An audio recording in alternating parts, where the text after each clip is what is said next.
Good morning to all my sweet little children. As you all know, I am your computer teacher. So, first of all, going to the topic, going to the chapter, I will give you an example, okay? When you are coming to school and if suppose in your maths class, your maths teacher tells you to learn the tables from 15 to 20, okay? So, when you are learning the table, you store the data, okay, in your minds. Yes, okay. When you are storing the data, afterwards it is after storing the data, you are memorizing it. Okay, that will be known as a memory. Okay, so today our first chapter is storage and memory.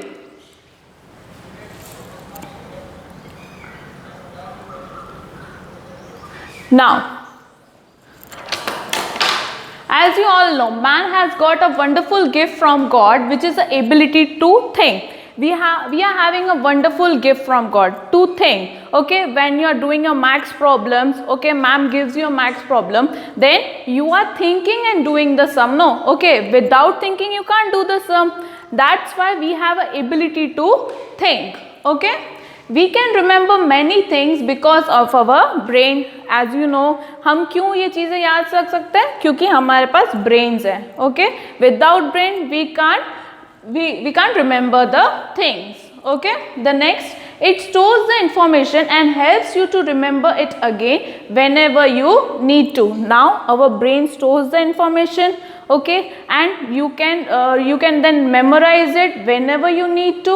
Okay, as I said earlier in the example, this process of storing and getting back information is called the memory. Okay, as I said in the example, when you store the data, when you store like for suppose tables from 15 to 20, then when you getting back information, then when you memorize it, okay, when teachers ask you the next day, it is known as a memory. Understood? What is storage and what is memory? First we are storing the data, okay, then when we are memorizing it, it will be known as a memory.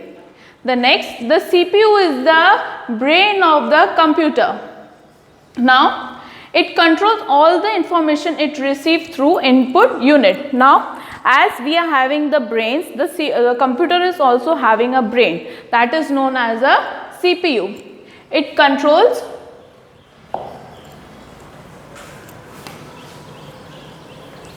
is known as a brain of the computer. It controls all the information it receives through input units. Like our brains, the computer also uses both short-term and long-term memory to store data, instructions and informations. Okay, like our memory, we store short-term data as well as the long-term data. The same way, computer also stores the short-term data as well as the long-term data. Now, what are data? What is instructions and what is information? Now, data are facts, figures or words that we want the computer to work on. These are some facts or figures which the computer wants us to work on it.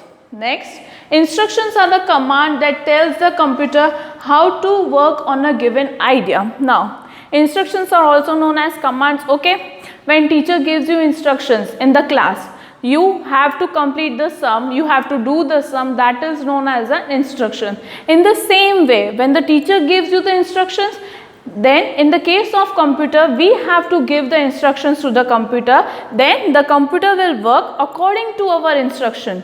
Without our instructions, a computer cannot work. Okay.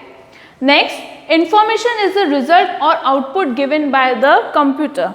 Now, when we give the instructions to the computer, the information is being generated. That is known as an output. As I said earlier, if a ma'am tells you to solve the sum in the class, okay, when you are solving the sum, then when you are getting the output, when you are getting the answer, that will be known as the information. The same way is with the computer. When we give the instructions to the computer and output is being generated, that is known as an information. Okay, is it clear with you?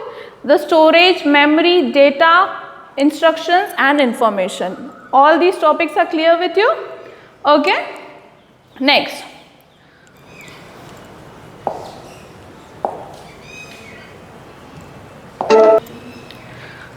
The next one is the data storage units. Do you know how a computer stores all the data, instructions and information?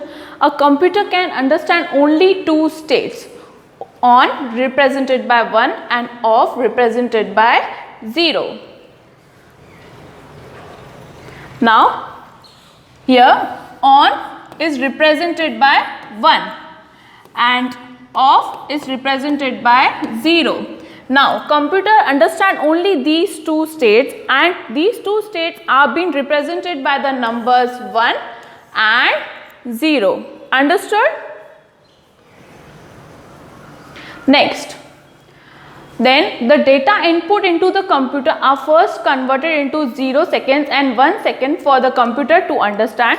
These two digits 0 and 1 are called binary digits or bits. Now these both are known as bits or binary digits. Understood? Okay, I think this much is enough for you today. First, what we learned, what is storage, what is memory. Then we learned data, instructions, information. Then we learned about the storage units. In that we learned first only two numbers, that is 0 and 1, that are known as bits or byte.